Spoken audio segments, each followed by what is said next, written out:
Well, good morning. Good morning. Glad you're all here. I think we all had a wonderful time last night. Here we are on a gorgeous day in the beautiful Alps of Europe.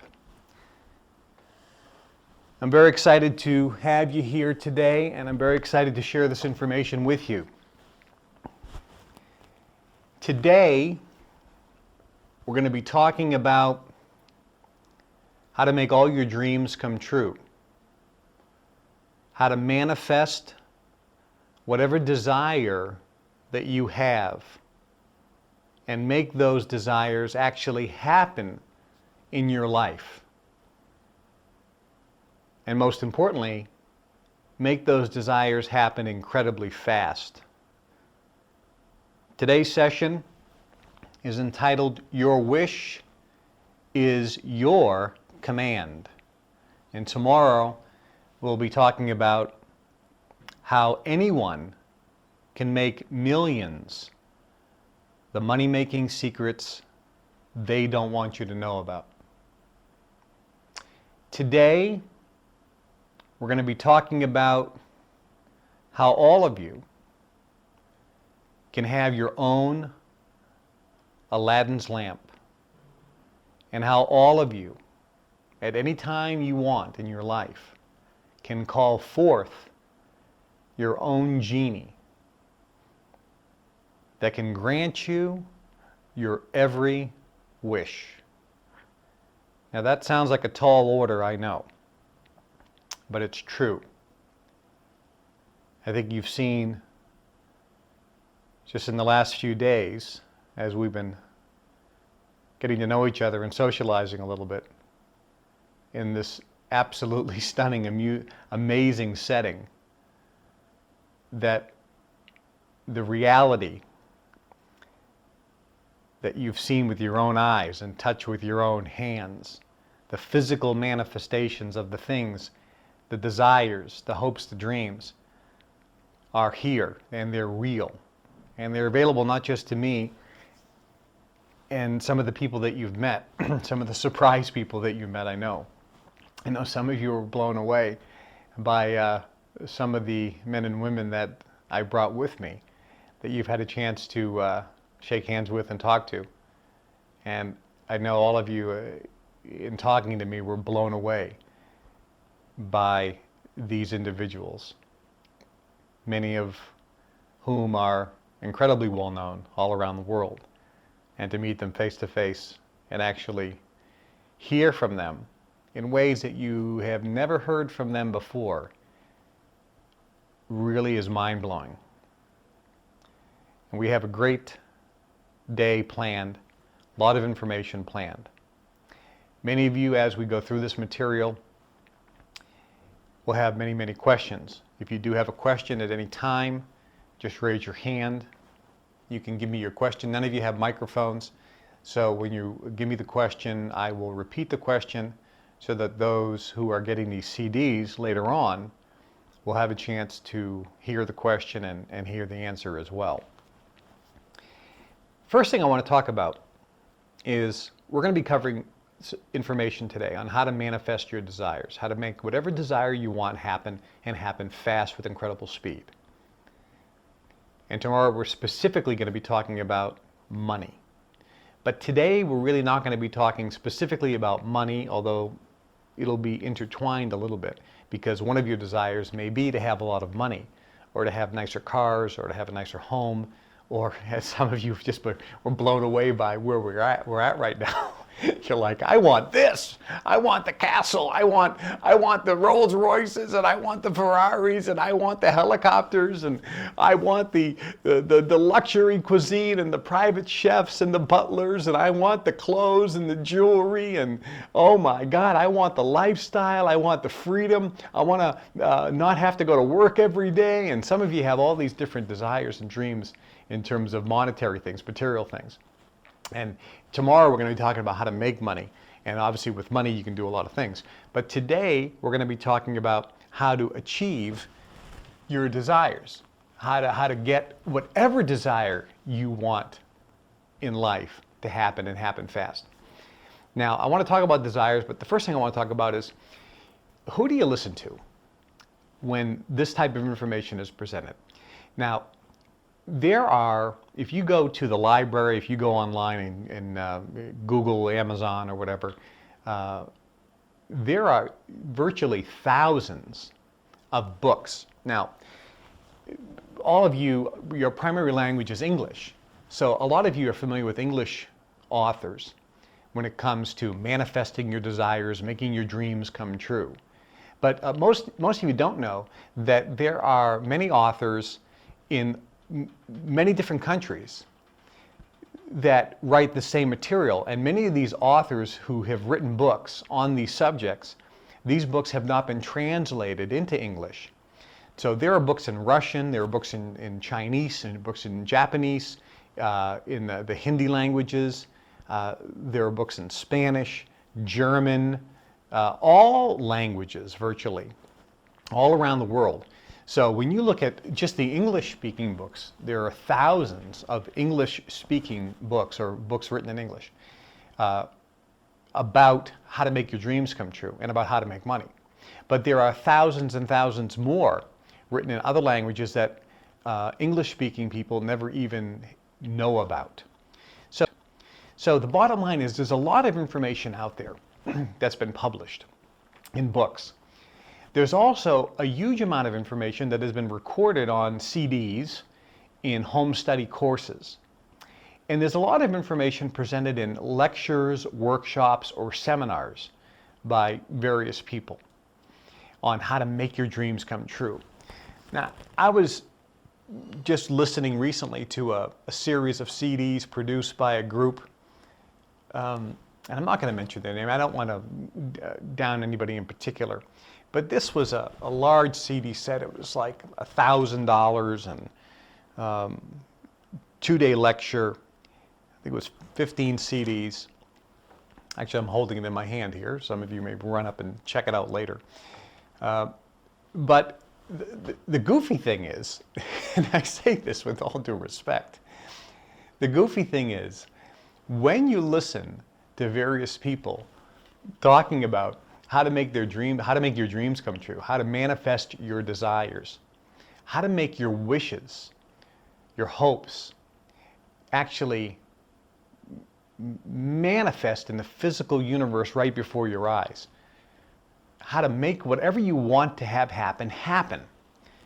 When you read these books and listen to these people, a lot of the stuff actually sounds pretty good. A lot of it is amazingly logical, and it sounds good. And the problem is, you begin to believe what you're hearing. Now, here's the challenge. If that stuff really worked, that those people are teaching, has it worked for them? Do they have their desires? Do they have in their life what they want? Do they have Aladdin's lamp? Do they have their genie that they can ask whatever they want and it magically happens in their life? It actually occurs in their life. And the answer is, overwhelmingly, with rare exception, no. The people that are teaching you theory.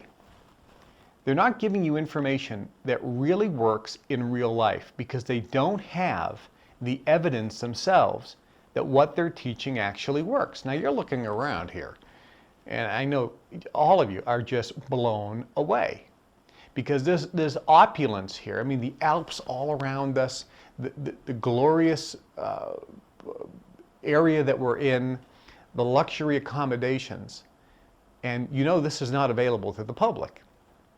So, and that this is something that the public never really sees. Cameras don't come in here. You're not going to see this location and these facilities on Lifestyles of the Rich and Famous, because we don't give access. It's almost too opulent. Now, when you think about that, what you're looking at is the real physical manifestation of various people's hopes, dreams, desires that have really happened in real life, and you're seeing it with your own eyes and touching it with your own hands. So it's easier for you to have that level of belief that this stuff really works because you're seeing the manifestation. You've met a bunch of the folks here that have come. So the question is, who do you listen to? And why should you listen to me? And why should you believe what I'm going to be sharing with you today and tomorrow? For those of you listening on the CDs, is this information going to be different and unique than what you've maybe learned or experienced before? And does it really work? And should you listen? Well, I would suggest, unfortunately, those listening on the CDs aren't here. They can't see it. But this really does work. It works amazingly well. And it works for everyone who applies it. And it is easy to apply. It's easy to learn. And it's easy to apply. Will you apply it? I do not know. That's going to be your choice. We will talk about why you may not apply it and how to correct that problem. Because a lot of people that go to seminars, a lot of people that listen to CDs on how to achieve success or riches, how to make money, or how to be happy, how to have more confidence, how to make their dreams come true in real life, how to get whatever they want, how to make whatever they want happen in real life. Any type of book that you read about this, many people have blocks and stoppages that allow them to only go to a certain level and then stop, and they don't go any further. So we'll talk about how to overcome that and why that occurs. But who do you listen to? When you talk about money tomorrow, the question is, who do you listen to when you want to learn how to make money? If you look at every course, read every book on how to get rich, 99% of the books written on how to get rich and the courses taught on how to get rich, and the seminars and lectures and workshops taught, and the CD home study courses that you can buy on how to get rich, 99.9% of them are produced by people who've never made any real money. Now that's really important, because if what they were teaching works so well, why ain't they super rich?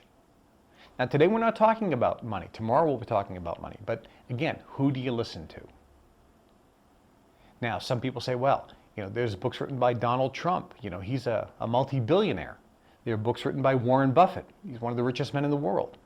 Well, that's true. So they actually have achieved super wealth. So then the question is this, and this is a very important question that most people never discuss or talk about.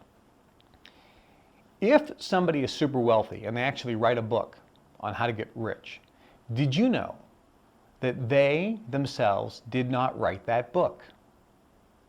Now this is really important. Warren Buffett never wrote a book. Donald Trump never wrote a book. Now I respect both of those guys incredibly well, but they've never written a book. What they do is they sit down with a ghostwriter. The ghostwriter asks them a bunch of questions, interviews them a little bit, and the ghostwriter writes the book. That's the first problem. So you're not getting the true information.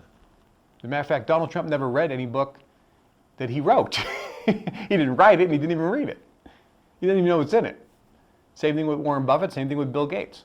They don't write their books, they don't read their books, they don't even know what's in their books. So you're not really getting their information.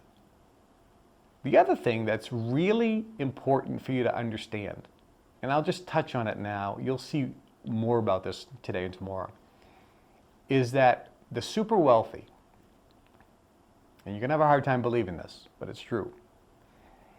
The super wealthy, with a rare exception, and Andrew Carnegie, by the way, was one of the rare exceptions. Andrew Carnegie started U.S. Steel. At the turn of the century, he was the richest man on planet Earth. He was an exception to this rule. And there were several others that were exceptions as well. But generally, the super wealthy, absolutely, categorically, do not want anyone else to know their secrets of success. They do not want competition. As a matter of fact, the super wealthy, overwhelmingly, categorically, throughout history, have always believed that wealth is genetic, that you have to have a certain genetic makeup, a certain DNA structure, a certain DNA vibration in order to be wealthy. And if you don't fall into that category, you're not entitled to wealth.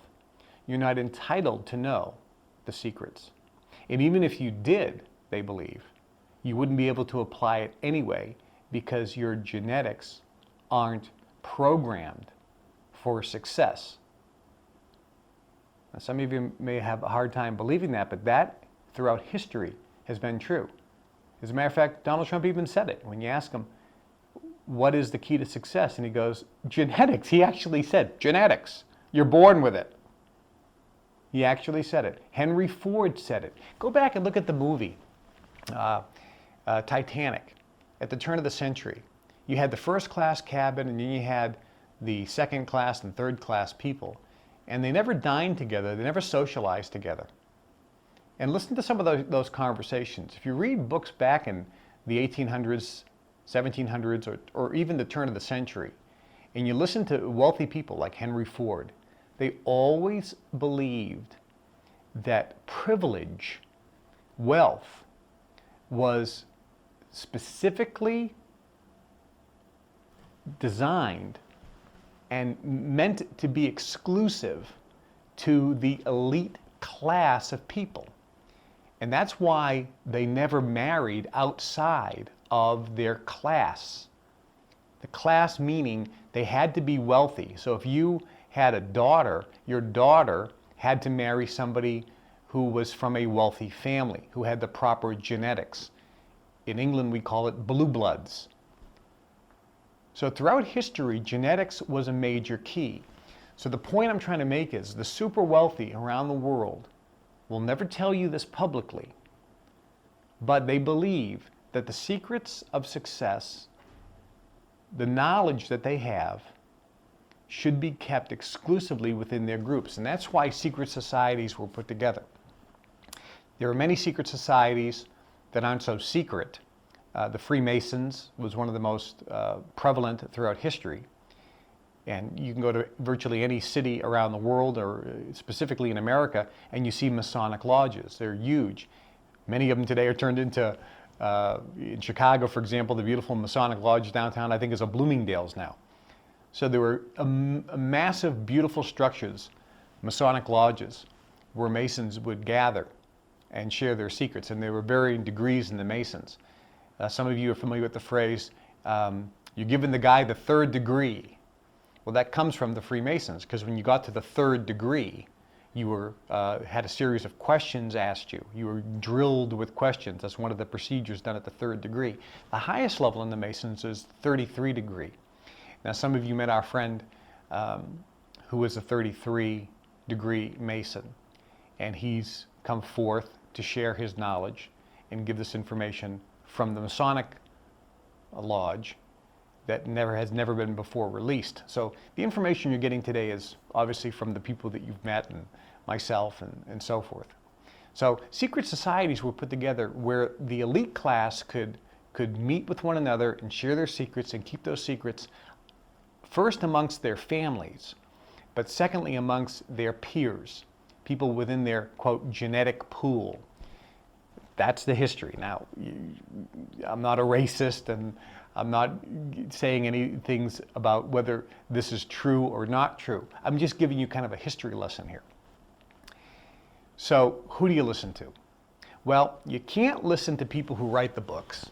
You can't listen to people who teach the seminars, because 99% of them really don't know this information. They're making it up.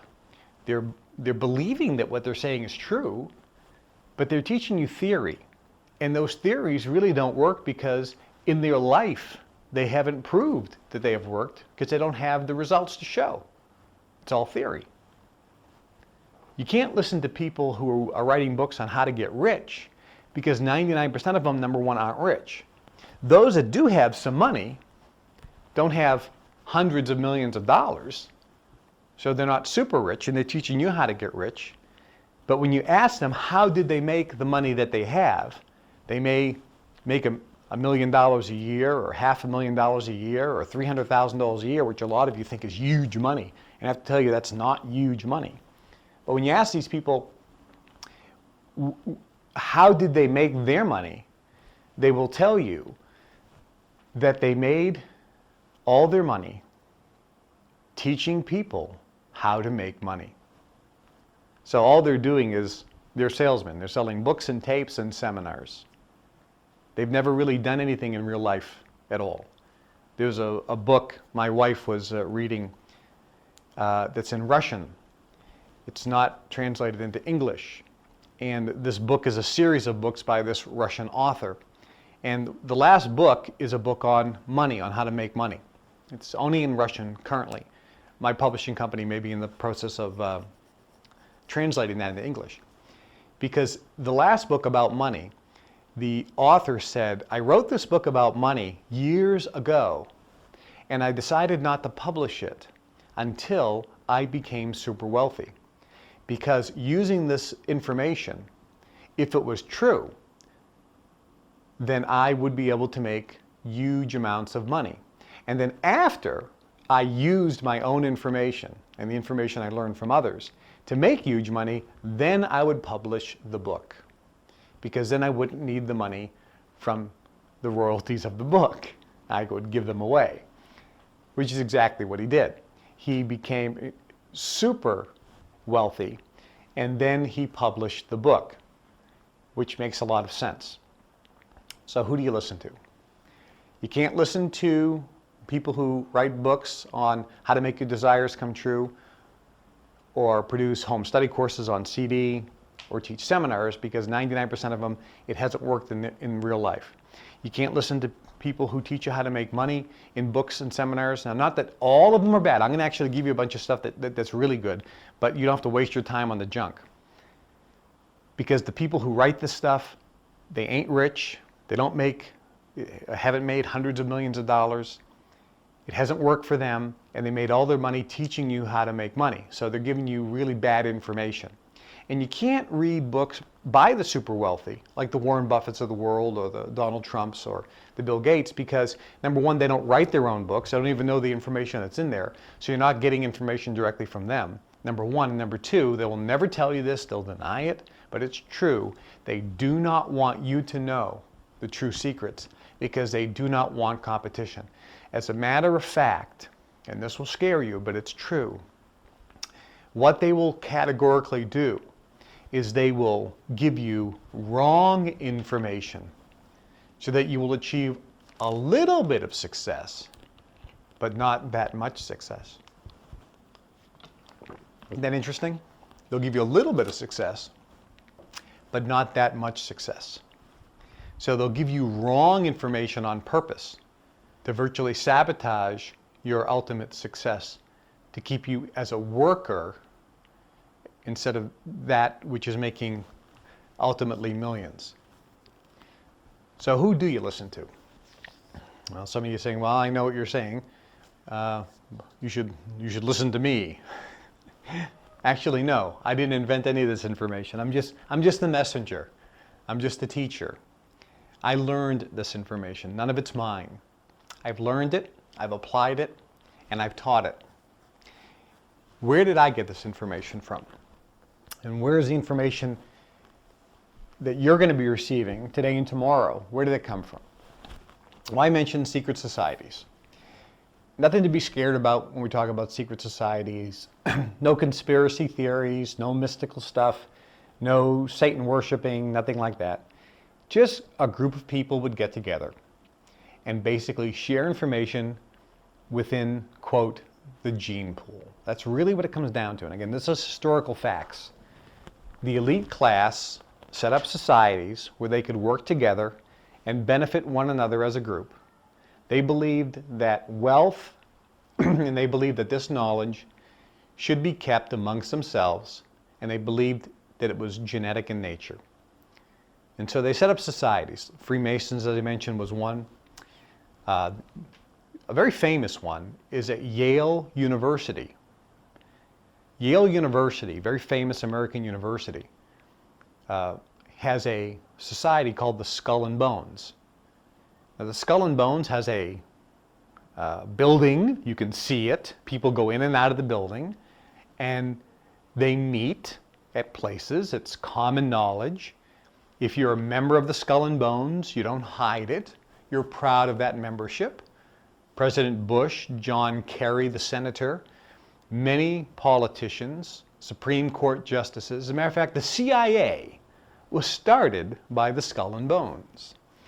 There's a great movie with Matt Damon about that called The Good Shepherd.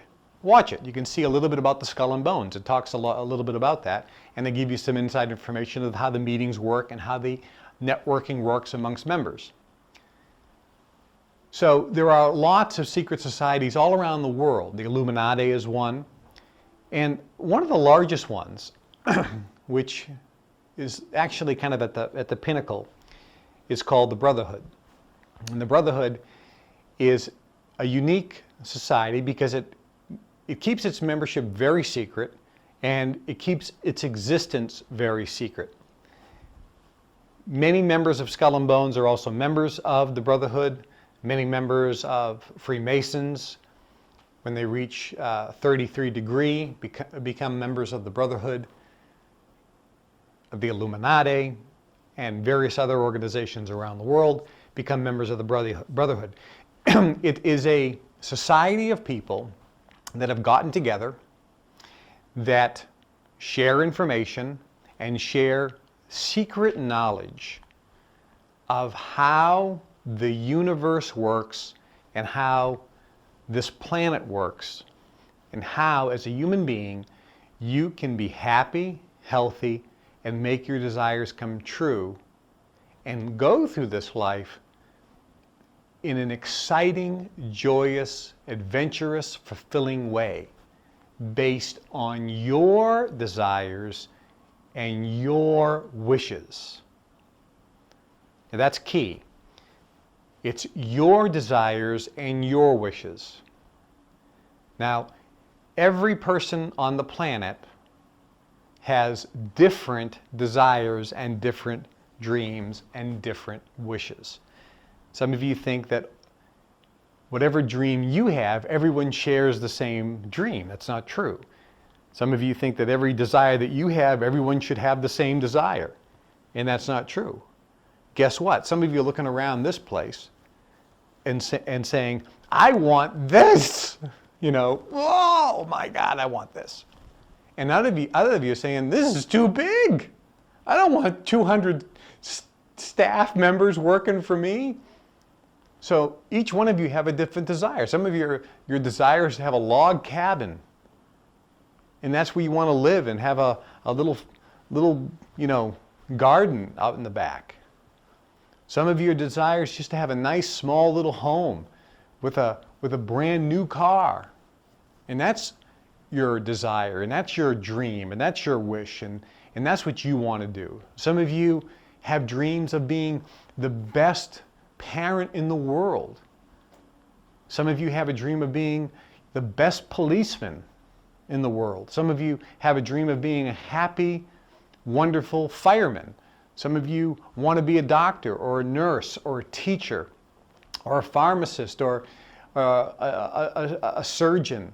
Some of you have different goals. Some of you want to be a great cook. Some of you have different dreams and goals. There is no reason to think that every person has a dream or a goal of being a billionaire. And there's nothing wrong with not wanting to be a billionaire. Very few people actually have that desire. So what we're going to be sharing with you is how to make whatever your desire and your dream come true. So these societies got together and shared this information so that people could follow their bliss, follow their motivation. They could follow their heart's content. They could make whatever dreams they had in their own life come true. And that's how this information was shared.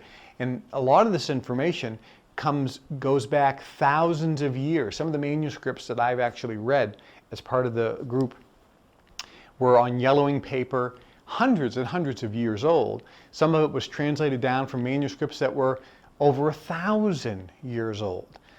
in different languages and had to be translated into other languages and so forth. And it's all not in English. There's manuscripts from these societies that are in German, that are in Russian, that are in ancient languages as well. Hebrew, Arabic, Greek, Latin. So a lot of the stuff is, again, it's not new material. It's been used throughout history, and over time, the information has been codified, it has been simplified, and it has been put in easier to understand formats. That always happens with information over time. It becomes simpler and simpler and simpler. So the information you're going to get today and tomorrow, it's not mine. It is a collective group of people over thousands of years who've put this together through trial and error. Where it actually originated from, I'm not going to get into that today. That's open for discussion, and we can discuss that. That's maybe over a lot of people's heads, their level of belief or understanding. But the bottom line is the information is used today by an incredibly small group of people when you compare it to the 5+ billion people on planet Earth today. A small group of people have had access to this information. And those who do have access to this information and use this information have an amazing life and have lived an amazing life. And it's not just about things. It's about the inner feeling, waking up full of wonder of the planet that we live in our life, and how just to fulfill our desires and be happy and enjoy and experience exhilaration, fulfillment, and ultimate happiness and bliss. And for some of you, having your own private jet, and you've seen a lot of them here, is your bliss. And for some of you, you have no interest in a private jet. Your bliss is being able to fly first class once in a while. And that's perfectly fine. There's no right and wrong when it comes to desires. Whatever your desire is your desire. So who do you listen to? Well, I would suggest that you listen to people who have what you want. Listen to people who have what you want. And this information comes from people who have done it. It's proven. It has passed the test of time. It works. It works better and faster than anything else out there. And this is the first time in history where this information is being revealed and released on a large-scale basis. And I can tell you, there's a very, very few people, very few, who are excited to have this information out. One of the first people in known history that felt that like this information should be let out was Andrew Carnegie, the richest man in the world, who had this information, who was also a member of the Brotherhood. Andrew Carnegie, as I mentioned, started U.S. Steel. And up until when he did that, by the way, Henry Ford, who was also one of the richest men in the world, who was also a member, he went crazy. He was one of the most vocal people against Andrew Carnegie sharing this information outside of the elite class and outside of the members of the various societies. So when I decided to leave the Brotherhood and share this information, I was met by violent opposition, extreme negative opposition, and for a lot of reasons we'll discuss later.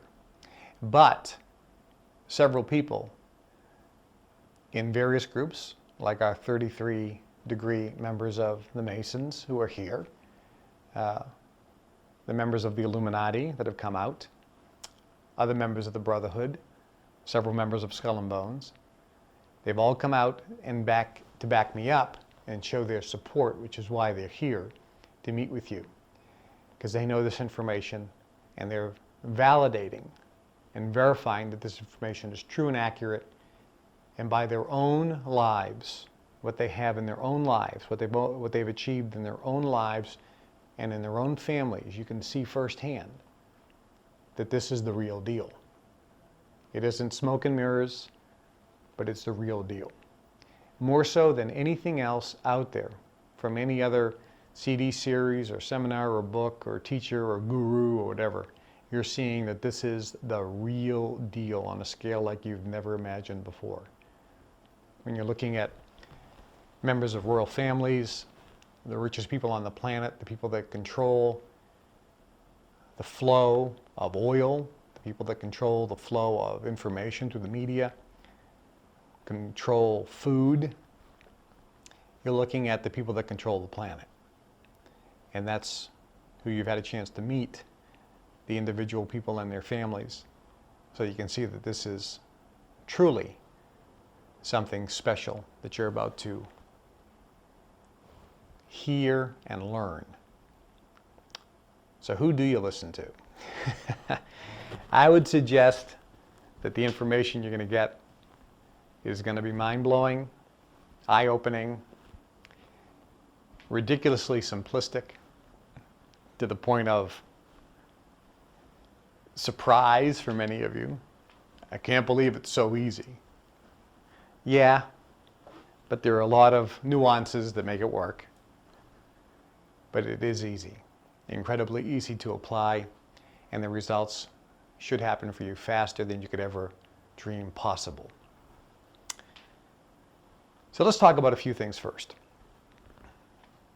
First, you're going to learn a lot of information. Again, the information that I'm going to be sharing with you in just 2 days is just a thumbnail sketch, kind of a bird's eye view. I can't give you everything today and tomorrow that I've learned over 35 years. And thousands and thousands and thousands and thousands and thousands of hours of training. Now, by the way, when you're in societies, how is the training actually given to one another? It's actually not done in classrooms.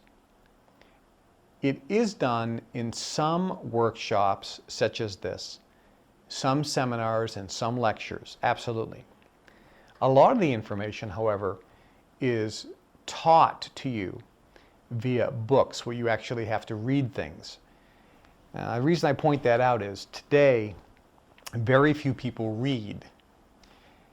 And one of the interesting decisions made by society members, and this has been throughout history, by the way, is when you have the elite class who have information, they want to keep that information to themselves so that they do not have competition.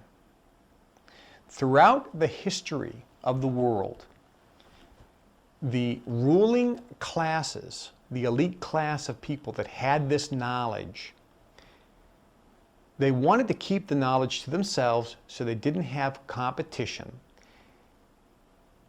The way to do that was, first and foremost, keep the masses illiterate.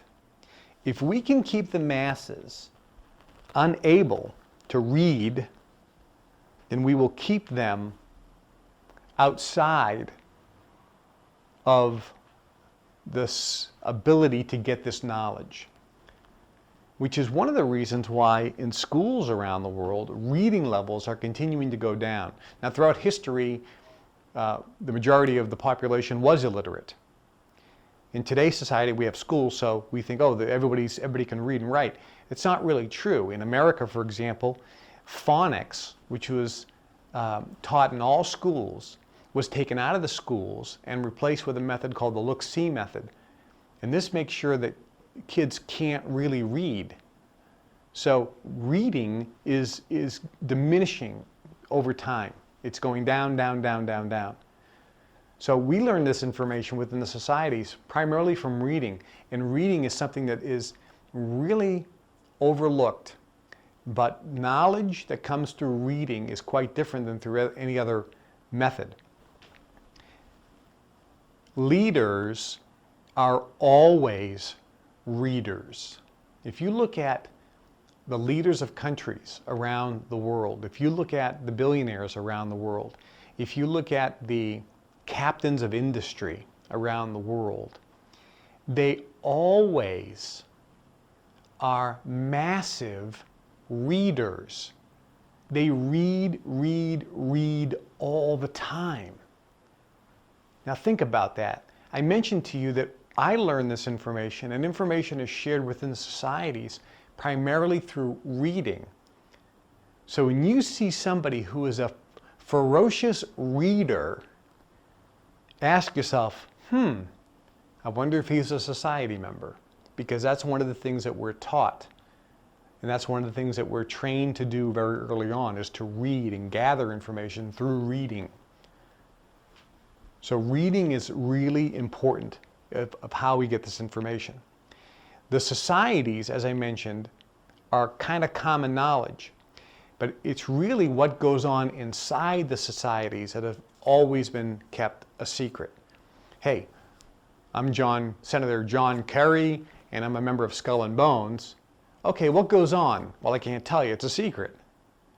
I'm a 33-degree member of the Freemasons. I'll let you know that.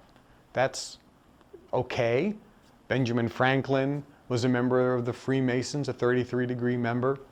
Throughout history, our leaders were 33-degree members. They were proud of that membership. They used to wear their Masonic garb in public. They were proud of membership.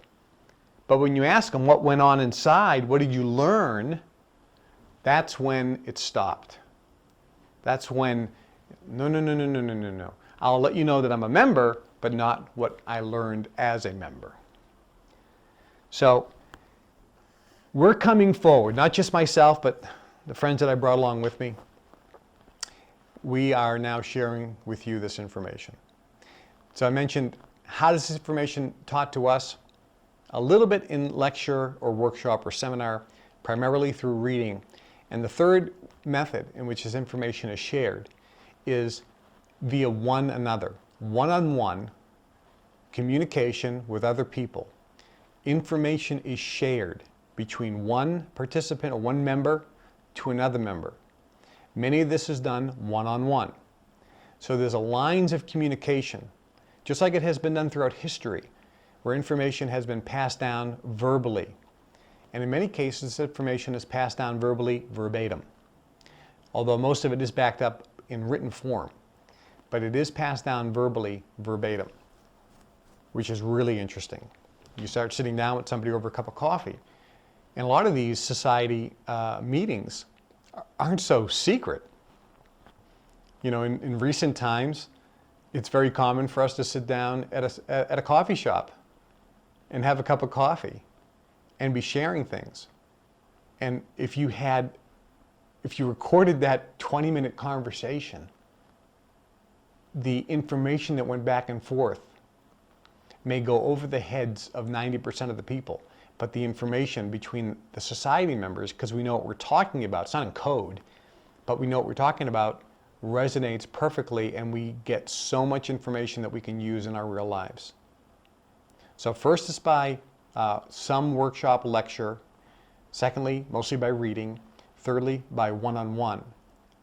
And the last method of learning is something that we don't do today very often, or we don't even use the words very often, although Donald Trump brought it out with his TV show, The Apprentice. How many times have you heard apprentice in today's society? What are you doing? Well, I'm an apprentice. How many people say I'm an apprentice? That's how we learned everything throughout history. You got an apprenticeship. You wanted to be a plumber, you became an apprentice. You found a master plumber, you became his apprentice, and you learned from that master plumber. Go back and look at martial arts. Go look at the Star Wars. You know, you had the Jedi Knight. The master Jedi Knight always had an apprentice, and it was a one-on-one training. Sometimes we call him, he's my mentor. Well, this is the fourth method in which the societies share information through a virtual apprenticeship program. And it's something that we just do not do today outside the societies in the general population. But when you're in the society, you actually get a mentor and you become an apprentice. And you learn directly from one person. That's how you're trained. And the training is a lifelong experience. You always have a mentor. Even when you are a mentor and you have an apprentice, you still always are an apprentice. Now, with that in mind, I want to talk about the first most important thing that we're taught based on this concept of how to learn. How did we learn this information, whether it's in the Masons, whether it's in the Brotherhood, the Illuminati, whether it's in the Skull and Bones, or any of the other hundreds of secret societies? How did we learn this information?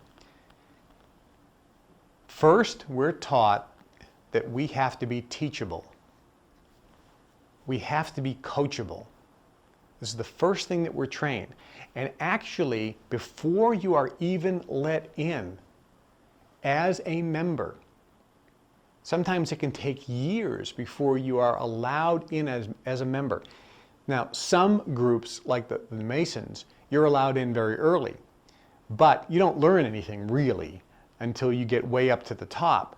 So even though you're in, you're not getting anything. You're just kind of going through almost the interview process, because if you join the Freemasons, very few people reach the 33-degree level. That's because they don't qualify. And what's the qualification of being a member of the Brotherhood or a member of these and getting to the highest levels and learning all the information? This is the key, by the way, because there are many people that are members, but very few reach the highest levels. What is the number one, the first and foremost qualification? And that is, are you teachable? Because if you're not teachable, if you're not coachable, you then disqualify yourself. So the first thing we're taught is, not are we great teachers, not are we great people, not are we so smart, but actually, do we know how dumb we are? Do we know how much we don't know? Do we know that I don't know what I don't know? Think about that statement. Ask yourself, are you sitting there going, I don't know what I don't know. I know nothing. And I'm going to listen to everything, and I'm not going to challenge it by disagreeing, and I'm also not going to blindly follow it. I'm going to believe what you're saying must be true, but I am going to question it until I understand why it's true. You must be teachable. First, most important thing today and tomorrow and throughout your life, understand this concept. If you get nothing else from today and tomorrow but this one concept I'm going to teach you right now, you will be better off, happier, more successful. You will achieve greater things faster than you could ever dream possible by learning this one simple concept. And that is, you must be teachable. You must be coachable. How do you determine that? There's an index. There's a teachability index, which will determine how teachable you are. And you must, I'll tell you, you must consider this all the time. You can't learn this concept right now and say, I got it. No, you're never going to get it. You're always getting it. Do you understand that? You're always getting it. How teachable are you? How coachable are you? So what's your teachability index? There are two variables when it comes to your teachability index. The first variable is what is your willingness to learn? On a scale of 1 to 10, if you're listening to this on CD, ask yourself, on a scale of 1 to 10, how much, how high is your willingness to learn this information? Now, this teachability index is applied in life or any particular study. Let's say you want to learn a foreign language. You have to ask yourself, if you're going to succeed in learning a foreign language, you must be teachable. You must have a high teachability index, otherwise you're wasting your time. If you want to learn this information today and tomorrow, and all the other information that we'll provide to you, you must be teachable. That's why some people in the societies may have a high teachability index in the beginning, but later on they know everything, they stop becoming teachable. I've had apprentices who have stopped being teachable. And they've, I have one guy, for example, he maxed out his income, which is what you can quantify. His income was about $1 million a year, and he stopped being teachable. He was still my apprentice, but I stopped teaching him because I'm waiting for him to become teachable again. Nothing more to teach, nothing more to give, because it's going in one ear and out the other. So you wait, and you go back to teachability index. So on a scale of 1 to 10, what's your willingness to learn this information? Again, if this was a language course, I'd say, what's your willingness to learn this language? So the question is, your wish is your command, how to manifest your desires, which we're teaching today, and tomorrow how anyone can make millions, the money-making secrets they don't want you to know about. What is your willingness to learn this information on a scale of 1 to 10? Now, obviously, the people here in the room, you spent $10,000, traveled, some of you, halfway around the world, had no idea who you were meeting, where you were going. You were blindfolded, of course, but this was just complete faith. And now you're blown away. I know you're doing backflips already from what you've seen, and we haven't even started. So I know most of you here in the room probably have a high willingness to learn because you've shown it. Those who are listening on the CD, you didn't invest that much money. Some of you won't even listen to the whole CD package. You'll throw them under the bed or on the shelf, and like every other course. But what is your willingness to learn on a scale of 1 to 10? What are you willing to do? How much time are you willing to really invest? How much money are you willing to invest? How much effort are you willing to put in? What is your willingness to learn? Some of you think, I'm a 10. I'm a 10. I have a 10 willingness to learn. But I got to go right now because there's a movie I want to see. Okay. Yeah, sure, you have a high willingness to learn. You don't have a high willingness to learn. Are you willing not to watch TV for a week? Ooh, I didn't know it was going to be that hard. What is your willingness to learn? This may change from time to time, but think about it. On a scale of 1 to 10, what is your willingness to learn? 10 is the highest, 1 is the lowest. Generally speaking, people think they have a high willingness to learn, but they don't. The real question is, what are you willing to give up to learn this? What's your favorite thing to do? Is it go to the movies? Is it go bowling? Is it eating in nice restaurants? Is it poker night? Is it watching TV? What is your favorite thing to do? Is it playing with your kids? What is your favorite thing to do? Are you willing to give that up for a week or a month or dramatically reduce that? Golfing? Some of you like golfing. Are you willing to put the golf clubs away for a year? Oh my God, I didn't know it was going to be that hard. What is your willingness to learn? If you don't have a high teachability index, hey, you're all apprentices to me right now, but I'm going to tell you, you're not all going to be Jedi Knights. You're not all going to be masters unless you have a high willingness to learn. And the willingness to learn scale is really the question. What are you willing to give up? So rate yourself right now on a scale of 1 to 10. Now the next variable, and this is even tougher than the first one, what is your willingness to accept change? What is your willingness to accept change? Because I'm going to tell you something. If you're not happy with where you're at right now, you have patterns You have done things a certain way. You have, most importantly, you have thought a certain way, and that's going to have to change. What is your willingness to change the way you think, the way you feel about things, the way you think about things, and some of the things you do? What is your willingness to change? If you eat at McDonald's 3 times a week, what if I said, you're going to have to change that? You can't eat at McDonald's anymore. Ah! You can still eat food. What if I said that? And you love McDonald's. What is your willingness to accept change? Some of you think, well, I'm a 10, willingness to learn. I'm going to learn this. But change? No, I don't want to change anything in my life. Well, if your willingness to learn is a 10, but your willingness to accept change is a 0, 10 times 0 is 0, you have a 0 teachability index. You have to have a high willingness to learn and a high willingness to accept change to have a high teachability index. Those who have the highest basically say, I'll do whatever it takes to learn this. Whatever you say, I'll do.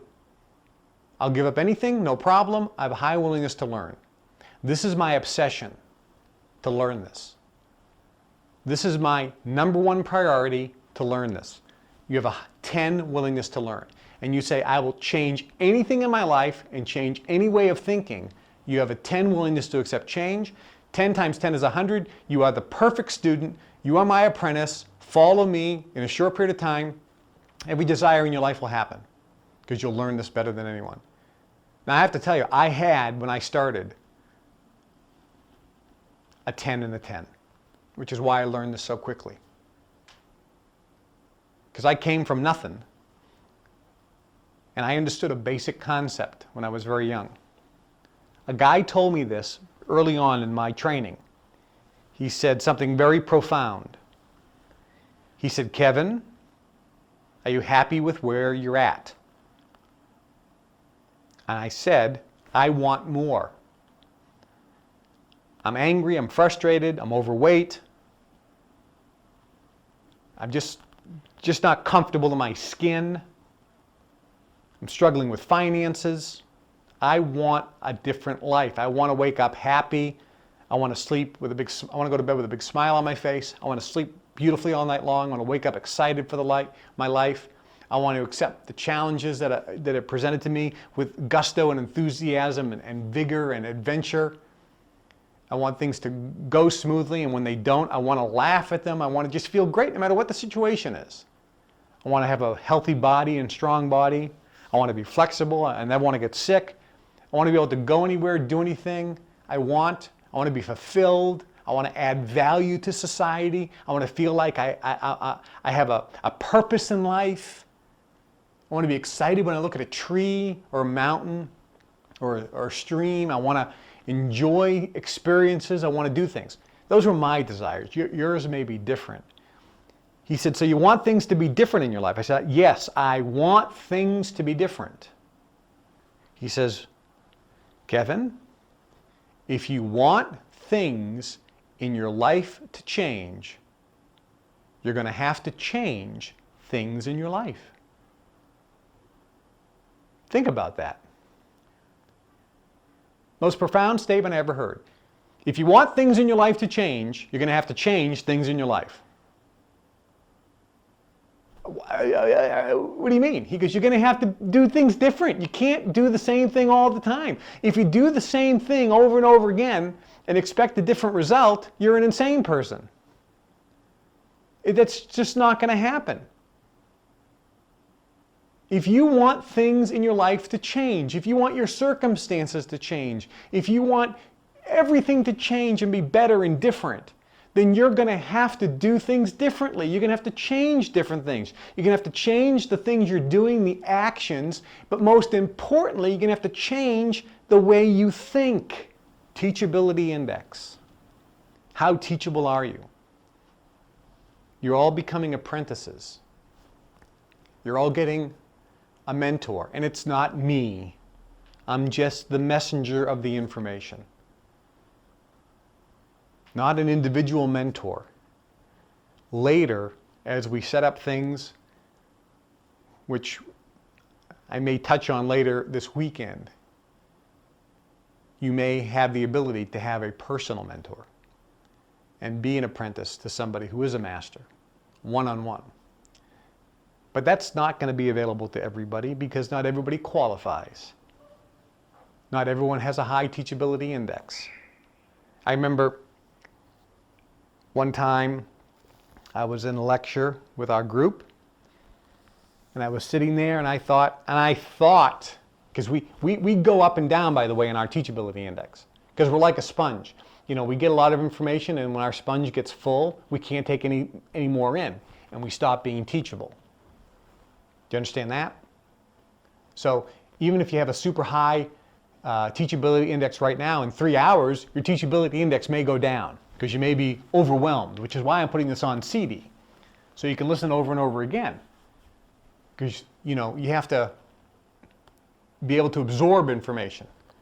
And when you're overwhelmed and you're processing all this new data, you stop being teachable. So willingness to learn, what is your willingness to learn, and what is your willingness to accept change?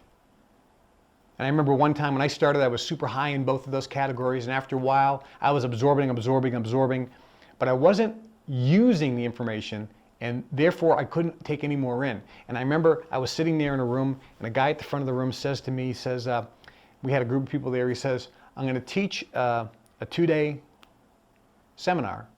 And I was sitting in Boston, Massachusetts at the time, where I was living. And he said, I'm going to teach a seminar. This is back in the 80s, early 80s. He said, I'm going to teach a seminar, and this seminar, I'm going to teach you how to make $1 million a year without ever leaving your house. And I'm sitting there, and I'm thinking, I'm definitely going to that seminar. He says, it's going to be in Los Angeles, California. And I said, I ain't going to that seminar. And he says, it's $5,000. This is back in the 80s. He said, it's $5,000. And I said, I'm definitely ain't going to that seminar. And that's what I'm thinking to myself. And he said, now for some of you in the room, going to Los Angeles is too far. And $5,000 is too much money. So you won't go to the seminar. And that's why you'll always be a loser.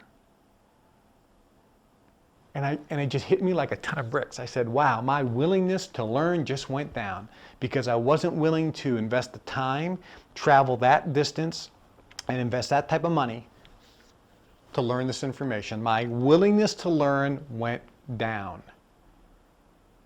And because I had been so slapped across the face a million times about teachability index, I knew that my teachability index was off. And I was stuck, because if you ain't teachable, if you ain't growing, you're dying. You never stay at the place you're at. You're actually going backwards. And I thought, I'm not teachable. So I said, I'm going. And I changed instantly my willingness to learn. I went back up to a 10, and I focused on my teachability index so that my willingness to learn was a 10, which means I was willing to invest, give up things, invest time and money, and give things up. Willingness to learn, and my willingness to accept change, which means I was willing to listen and change and do things different.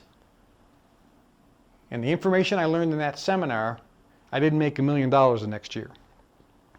I made $2.5 million the next year. And actually in only 8 months, without ever leaving the house. The information I learned. And by the way, I wasn't the top earner from that seminar, which really annoyed me because I thought I was the person with the highest teachability index, but obviously there was some other people that were even higher than me. So what's your teachability index?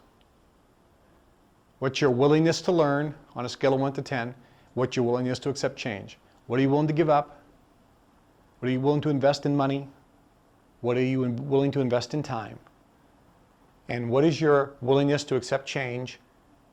Are you willing to do things different? Are you willing to do things different? And are you willing to think differently? That's the question. We're going to take a short break. For those of you on the CD, this is the end of this CD. We'll see you at the next CDs. And for those of you here, we'll see you in a few minutes.